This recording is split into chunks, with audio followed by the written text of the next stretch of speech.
Bonjour à tous, que la paix, la grâce du Seigneur soit avec vous.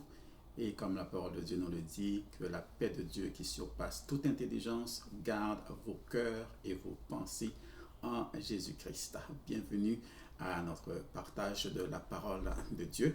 Donc, en ce début d'année de 2021, nous vous souhaitons à tous une agréable année sous la protection du Seigneur. Et nous prions que chaque jour, le Seigneur vous accompagne, vous fortifie et vous aide à passer à travers tous les moments que vous devez passer. Gloire au Seigneur. Alors aujourd'hui, nous vous invitons à regarder avec nous la parole de Dieu en ouvrant votre Bible dans la première épître de Jean. Donc, 1er Jean, chapitre 1. On va lire tout le chapitre qui n'est pas tellement long.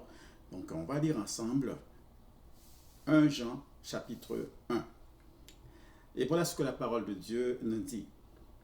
Ce qui était dès le commencement, ce que nous avons entendu, ce que nous avons vu de nos yeux, ce que nous avons contemplé et que nos mains ont touché concernant la parole de vie. Car la vie a été manifestée et nous l'avons vue et nous lui rendons témoignage et nous vous annonçons la vie éternelle qui était auprès du Père et qui nous a été manifestée. Ce que nous avons vu et entendu, nous vous l'annonçons à vous aussi, afin que vous aussi, vous soyez en communion avec nous. Or, notre communion est avec le Père et avec son Fils Jésus-Christ. Et nous écrivons ces choses afin que notre joie soit parfaite. La nouvelle que nous avons apprise de lui et que nous vous annonçons, c'est que Dieu est lumière et qu'il n'y a point en lui de ténèbres. Si nous disons que nous sommes en communion avec lui et que nous marchions dans les ténèbres, nous mentons et nous ne pratiquons pas la vérité. Mais si nous marchons dans la lumière, comme il est lui-même dans la lumière, nous sommes mutuellement en communion et le sang de Jésus, son Fils, nous purifie de tout péché. Si nous disons que nous n'avons pas de péché, nous nous séduisons nous-mêmes et la vérité n'est point en nous. Si nous confessons nos péchés, il est fidèle et juste pour nous les pardonner et pour nous purifier de toute iniquité. Si nous disons que nous n'avons pas péché, nous le faisons menteur et sa parole n'est point en nous. Prions le Seigneur. Père de gloire, nous te disons merci pour ta présence, pour l'accès que nous avons à cette présence aujourd'hui. Merci Seigneur d'être avec nous et aujourd'hui nous pouvons crier Ebenezer, jusqu'ici tu nous as secourus. Père, nous te disons merci pour ta parole que tu nous as laissée comme un héritage pour nous guider Seigneur. Cette parole Seigneur nous libère et nous transforme et nous prions Seigneur que par la puissance de ton Saint-Esprit, cette parole puisse accomplir parfaitement son œuvre dans la vie de chacun de nous qui partage cette parole. Merci Seigneur, dans le nom de Jésus nous prions. Amen. Alléluia. Gloire à Dieu. Alors mes chers bien-aimés, j'aimerais prendre ces quelques minutes pour regarder ce que le Seigneur a à nous dire à travers ce passage que nous venons de lire. Laissez-moi vous dire avant tout que la vie chrétienne, quand nous disons que nous sommes des croyants, que nous sommes des enfants de Dieu, cette vie chrétienne n'est pas une question de religion. Cette vie chrétienne ne dépend pas, tout comme notre salut d'ailleurs, ne dépend pas du fait d'appartenir ou de suivre une religion. Mais il s'agit plutôt d'une relation qui est caractérisée par une marche en communion avec le Dieu vivant. Donc, c'est ça la vie chrétienne, c'est ça la marche chrétienne, c'est ça le christianisme. Ce n'est pas une religion, mais une relation avec le Dieu vivant, le seul vrai Dieu, le véritable, qui est dans les cieux. Dieu a créé l'homme pour qu'il soit en communion avec lui. C'est ça le désir de Dieu, pour que nous soyons une famille à ses côtés, ayant une communion avec lui. Et c'était le cas aussi au jardin d'Éden, comme nous pouvons lire dans Genèse comment Dieu avait une communion avec Adam et Ève avant le péché. Toutefois, le péché est venu et a rompu cette communion. Dieu est infiniment saint et il ne peut pas avoir une communion entre Dieu et le péché, bien entendu. Dans son amour, Jésus-Christ est venu. Il a payé notre rançon en mourant sur la croix. Il a livré sa vie. Il a versé son sang pour une chose. C'est pour nous redonner cette communion que nous avons perdue. Pour rétablir cette communion. Comme il est dit dans la deuxième épître de Paul aux Corinthiens, au chapitre 5, verset 21, qui dit que celui qui n'a jamais connu le péché, celui qui n'a point connu le péché, il l'a fait devenir péché pour nous, afin que nous devenions en lui justice de Dieu. Donc c'est à cause de cette justice de Dieu que nous pouvons revoir cette communion qui a été perdue avec notre Père. Donc le premier pas pour avoir une communion avec Dieu, c'est d'avoir Jésus-Christ comme Seigneur, comme Sauveur pour le pardon de nos péchés, parce que c'est cela qui nous rend propice, qui nous rend agréable à Dieu. Donc aujourd'hui, nous voulons parler de cette communion, une communion authentique avec Dieu, parce que c'est ça le cœur de Dieu, le désir de Dieu pour vous et moi, c'est que nous puissions avoir cette communion, une vraie communion avec Dieu. Bien-aimés, le Seigneur Jésus-Christ revient bientôt, qu'on le croit ou non. Les signes sont là, les prophéties s'accomplissent jour après jour et nous disent que Jésus-Christ revient bientôt. La trompette sonnera bientôt. Et la parole de Dieu nous exhorte à nous préparer à cette rencontre, nous préparer à cet événement qui va arriver, pour l'avènement du Seigneur Jésus-Christ, nous préparer pour le son de la trompette. Est-ce que vous êtes prêts? Est-ce que nous sommes prêts? Dans Luc chapitre 12, verset 40, Jésus-Christ parlait à ses disciples et cette parole vaut aussi pour nous aujourd'hui, où il nous dit, vous aussi, tenez-vous prêts.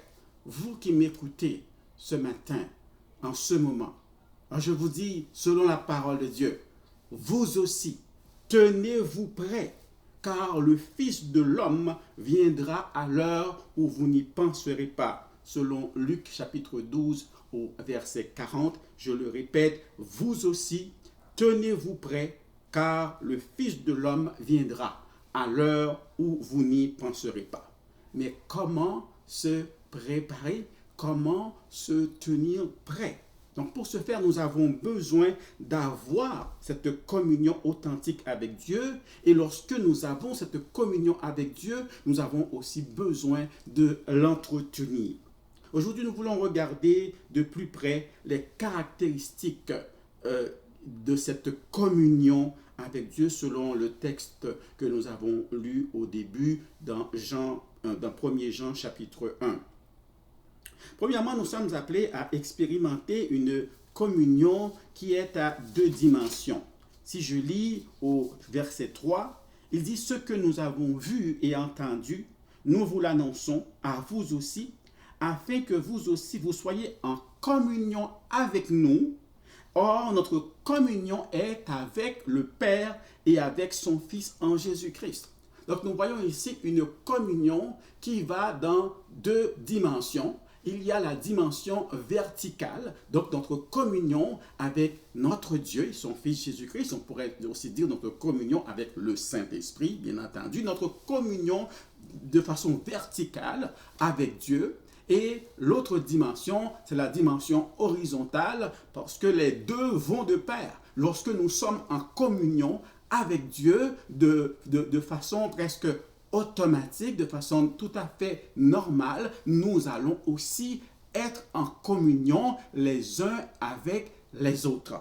Alléluia. Donc, une communion qui a deux dimension. Mais aujourd'hui, nous allons nous concentrer beaucoup plus sur la dimension verticale en parlant surtout de notre communion, de notre réelle communion avec notre Dieu, notre Père.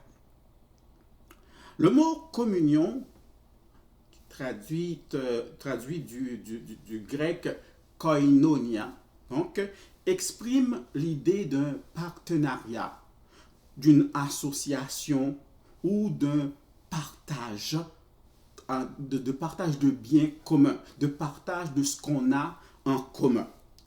Être en communion avec Dieu, c'est avoir un partenariat avec Dieu. C'est partager des choses en commun avec Dieu. Comme ici il est dit, Dieu est avant tout lumière. Et j'aimerais vraiment attirer votre attention sur cette expression quand il dit que Dieu est lumière et qu'il n'y a point de ténèbres en lui. Ici, il nous parle de la sainteté de Dieu. Il n'y a rien de ténèbres en Dieu. Tout est lumière, tout est transparent. Donc, c'est un Dieu qui est pur. Donc, Dieu est saint. Il est assis dans la sainteté. Il vit dans une sainteté absolue. Dieu, il est amour. Dieu, il est la vérité. Donc, quand je marche dans la sanctification, cela veut dire que je peux partager, j'ai quelque chose en commun que je peux partager avec Dieu, puisque Dieu est saint. Quand je marche dans la sanctification, je partage quelque chose en commun, parce que Dieu lui-même est la sainteté. Lorsque je marche dans l'amour, puisque Dieu lui-même, il est amour, donc je partage quelque chose en commun avec Dieu. C'est comme ça que je peux dire que je suis en communion, le koinonia, je suis en communion avec Dieu parce que nous partageons quelque chose en commun. Dieu est la vérité. Quand je marche dans la vérité, je partage quelque chose en commun et je peux dire que je suis en communion avec Dieu. Donc c'est comme ça qu'il faut comprendre l'expression être en communion avec Dieu, être en partenariat, être en association et être capable de partager quelque chose en commun que nous avons. Mais la parole de Dieu nous dit qu'il faut que ce soit authentique. Lorsqu'on comprend le contexte de l'épître de Jean, de cette première épître, nous pouvons voir qu'il était en train aussi de réfuter certains faux enseignements, certains enseignements que des faux prophètes, des faux docteurs, disons, qui ont infiltré l'Église, qui ont divisé l'Église dans ce temps-là, et que l'apôtre Jean n'était vraiment pas content de ce qui se passait, et il a écrit surtout pour réfuter ces choses. Parce qu'il y en a qui disaient, oui, je suis en communion avec Dieu, mais ils vivaient n'importe comment, ils ne cherchaient pas la sanctification, ils n'aimaient pas, disons, les frères et les sœurs, donc ils ne marchaient pas. Donc c'est comme l'apôtre Jean leur disait, mais on ne peut pas tout simplement dire de nos lèvres qu'on est en communion avec Dieu. Il faut que nos façons de vivre puissent vraiment être conformes à ce que nous déclarons lorsque nous disons que nous sommes en communion avec notre Dieu. Donc, il faut que ce soit quelque chose d'authentique. Il faut que ce soit authentique. Nous ne pouvons pas dire être en communion avec Dieu lorsque nous n'avons aucun égard pour la sainteté, parce que Dieu est un Dieu infiniment saint. Nous ne pouvons pas vivre en ignorant le péché, en caressant le péché, en lui donnant toutes sortes de petits noms mignons qui font notre affaire, ou en blâmant les autres pour justifier nos mauvaises actions et nos mauvais comportements. C'est impossible. Il est impossible d'être en communion avec Dieu lorsque nous marchons dans l'impureté et que nous nous plaisons dans cela. Impossible d'être en communion avec Dieu lorsque nous avons de la haine dans nos cœurs les uns pour les autres. Lorsque nous sommes là et nous causons la division, lorsque nous avons la rancune, lorsque nous marchons dans le mensonge, dans la duplicité, dans l'hypocrisie, nous ne pouvons pas être en communion avec Dieu parce que il n'y a pas de communion possible parce qu'il n'y a pas de choses en commun entre Dieu et ces choses-là. Donc, il n'y a pas ces choses-là en Dieu. Donc, nous ne pouvons pas partager ça avec Dieu parce qu'il est un Dieu saint. Donc, il n'y a pas de communion. Nous ne pouvons pas dire que nous sommes en communion avec Dieu lorsque nous marchons avec ces œuvres de ténèbres dans nos vies. Car il n'y a pas cela en Dieu. Et d'ailleurs, lorsque nous lisons ce que l'apôtre Paul nous dit dans 2 Corinthiens chapitre 6, au verset 14, il nous dit clairement, « Car quel rapport y a-t-il entre la justice et l'iniquité? Ou qu'y a-t-il de commun entre la lumière et les ténèbres ?» Ça vient rejoindre ce que l'apôtre Jean est en train de nous dire. Il n'y a pas de rapport, il n'y a pas, disons, il n'y a rien qui doit tenir de commun, disons, entre la lumière et les ténèbres. Donc, nous ne pouvons pas être en communion avec la lumière lorsque nous marchons dans les ténèbres. Alléluia. Pour être en communion avec Dieu, si nous regardons le verset 7, le verset 7 nous dit, « Mais si nous marchons dans la lumière, comme il est lui-même dans la lumière, nous sommes mutuellement en communion, et le sang de Jésus, son Fils, nous purifie de tout péché. » Pour être en communion avec Dieu, ici la parole de Dieu nous dit qu'il nous faut marcher dans la lumière. Marcher dans la lumière, mes bien-aimés, c'est marcher d'une façon digne du Seigneur, d'une façon qui lui est agréable. Comme l'apôtre Paul va nous dire dans Colossiens chapitre 1er et le verset 9, dans sa prière apostolique pour l'église de Colosse, voilà ce qu'il dit. Il dit, « Ce que je demande, c'est que vous soyez remplis de la connaissance de sa volonté, en toute sagesse et intelligence spirituelle, pour marcher d'une manière digne du Seigneur et lui être entièrement agréable. » Marcher d'une manière digne du Seigneur. Donc c'est ça, marcher dans la lumière. Marcher dignement du Seigneur. Porter dignement le nom de Jésus que nous professons et que nous invoquons. Marcher dans la lumière, c'est marcher d'une façon digne du Seigneur. Marcher dans la lumière, c'est aussi renoncer aux œuvres des ténèbres. Renoncer à l'impureté, renoncer à l'idolâtrie, renoncer au mensonge, renoncer à la cupidité, renoncer à la haine, à l'égoïsme, à toutes sortes de méchanceté et à toutes ces choses que nous trouvons dans Galates chapitre 5 verset 19 qu'on appelle les œuvres de la chair, parce qu'il n'y a rien de commun entre ces choses et ce que nous trouvons en Dieu.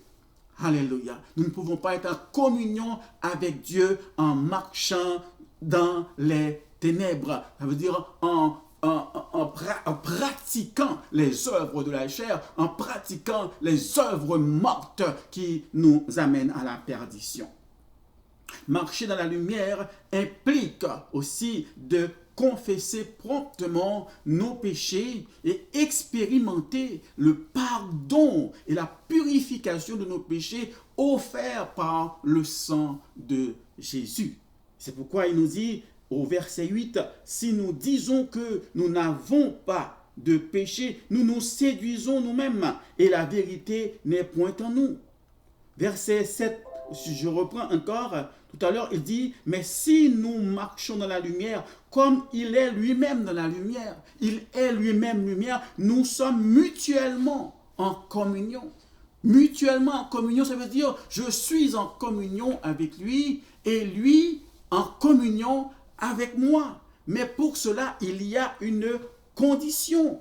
Si nous sommes en communion, si nous marchons dans la lumière, si nous marchons selon les œuvres de lumière, si nous marchons d'une façon agréable, d'une façon digne du Seigneur, alors il y a une communion mutuelle. Je suis en communion avec mon Dieu est en communion avec moi parce que nous partageons des choses en commun. Nous partageons l'amour en commun. Nous partageons la vérité en commun. Nous partageons la justice en commun. Nous partageons la sanctification, la sainteté en commun. Alléluia. Et il nous dit, et en ce moment-là, le sang de Jésus, son Fils, nous purifie de tout péché.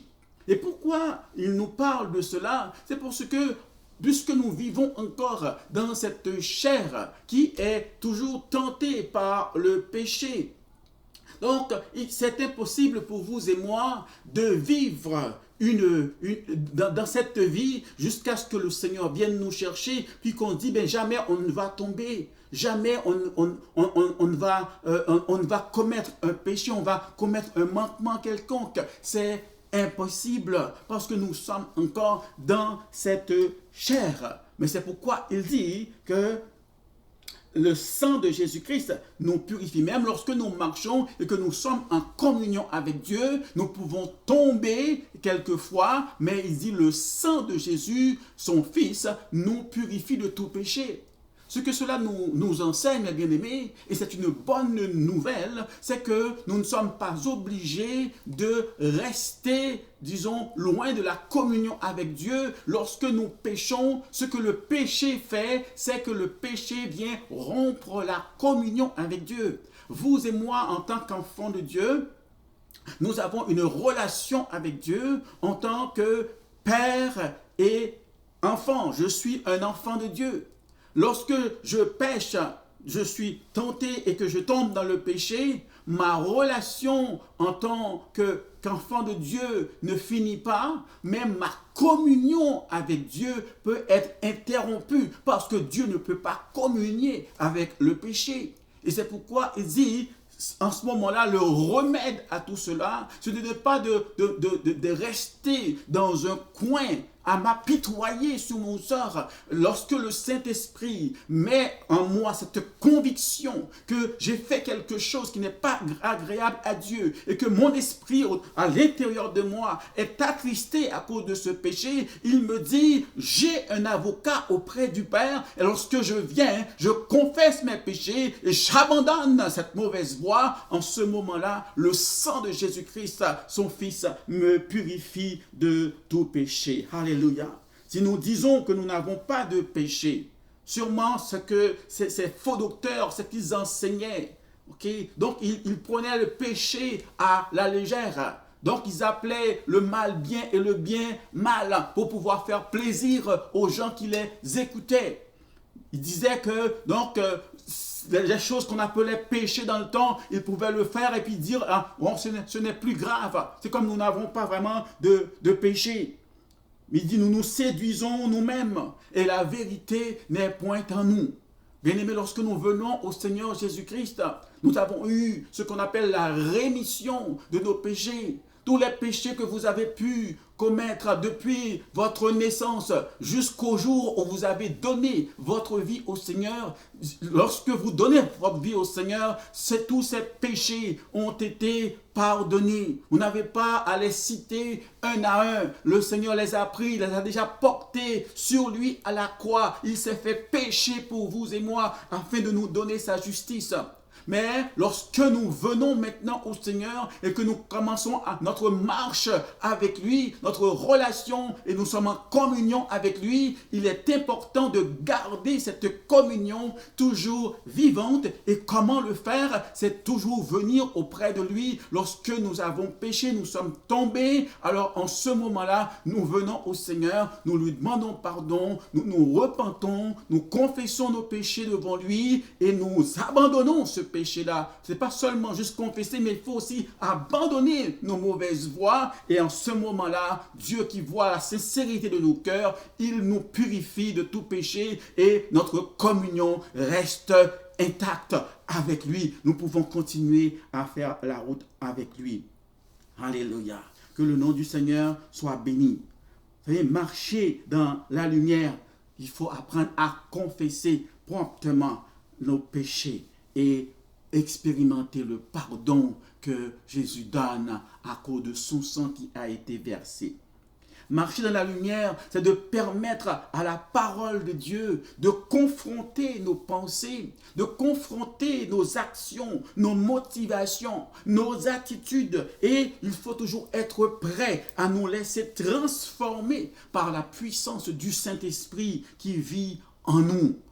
Nous ne devons pas toujours chercher à blâmer les autres pour nos erreurs, pour nos fautes, pour nos péchés. Mais laissez la parole de Dieu, laissez le Saint-Esprit amener cette conviction. Et lorsque le Saint-Esprit nous convainc de péché, il faut obéir et venir au pied du Seigneur, reconnaître notre faute, abandonner nos mauvaises voies, nous repentir et reprendre notre communion avec Dieu. Alléluia.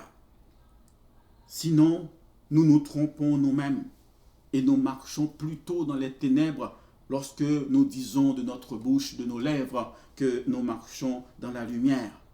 Lorsque nous faisons des choses, nous restons dans le péché, nous pratiquons le péché, nous pratiquons les œuvres de la chair, les œuvres infructueuses qui amènent des ténèbres. En ce moment-là, il ne peut y avoir de communion avec Dieu. Que notre communion avec notre Dieu soit authentique. Nous sommes appelés aujourd'hui à considérer notre vie, considérer notre relation avec Dieu. Dieu connaît nos faiblesses. Il sait que nous pouvons tomber malgré nos efforts. Mais Jésus a déjà fait provision pour nous, pour le pardon de nos péchés. Ne laissons pas le péché nous priver de la communion avec notre Dieu, mais venons à ses pieds, mes bien-aimés, avec un cœur repentant. Confessons nos péchés, détournons-nous de nos mauvaises voies. Alors nous pourrons continuer à marcher dans la lumière, à être en communion avec notre Père et à partager en commun ce que nous avons en commun, sa sainteté, la vérité, l'amour, la paix et tout ce que Dieu a en lui. Alléluia. Que cette communion authentique soit notre partage à vous et à moi aujourd'hui. Alléluia. La semaine prochaine, si Dieu nous le permet, nous allons voir ensemble comment entretenir cette communion authentique avec notre Dieu. Merci d'avoir été à l'écoute et nous allons prier pour terminer. Alléluia. Père de gloire, nous te disons merci pour ta parole. Merci, Seigneur, pour la vérité, Seigneur, que tu nous donnes. Père, c'est ta volonté, Seigneur, que nous puissions être en communion avec toi et être en communion avec nos frères, les uns avec les autres, Seigneur. Nous prions, Seigneur, que ta parole puisse porter du fruit en abondance dans nos vies, Seigneur. Père, nous voulons être en communion avec toi et c'est pourquoi nous venons dans ta présence. Nous nous repentons, Seigneur, de nos mauvaises pensées, de nos mauvaises motivations. Nous nous repentons, Seigneur, de nos mauvaises actions, de nos mauvaises paroles, Seigneur, qui ont éloigné les gens de toi au lieu, Seigneur, de les approcher. Seigneur, nous sommes devant toi et nous prions, Père, que dans le sang précieux de Jésus, nous puissions expérimenter le pardon que toi seul tu peux donner. Seigneur, merci et permets, Seigneur, que cette parole, oh Dieu, puisse vraiment transformer encore nos vies, éternel notre Dieu, que nous puissions marcher avec toi, Seigneur, non pas, Seigneur, dans une routine, mais, Seigneur, dans une relation, dans une communion qui soit vraie. Merci, éternel notre Dieu, de nous toucher et de toucher chacun de tes enfants. Dans le nom puissant de Jésus, donne-nous d'être alertes, de pouvoir veiller, de pouvoir nous tenir prêts, car nous savons, Seigneur, que la trompette sonnera bientôt pour l'avènement de notre Seigneur Jésus-Christ. À toi seul soit la gloire, ô Dieu. Au nom puissant de Jésus, nous avons prié. Amen. Merci, Seigneur. Bien-aimés, que Dieu vous bénisse et continuez à méditer la parole de Dieu qui va changer nos vies, qui va nous transformer, qui va nous libérer parce que Dieu nous a donné cet héritage de la parole pour faire toutes ses œuvres dans nos vies. Alors, merci d'avoir été à l'écoute et que le Seigneur puisse répandre sur vous en abondance ses riches bénédictions. Merci et à la prochaine.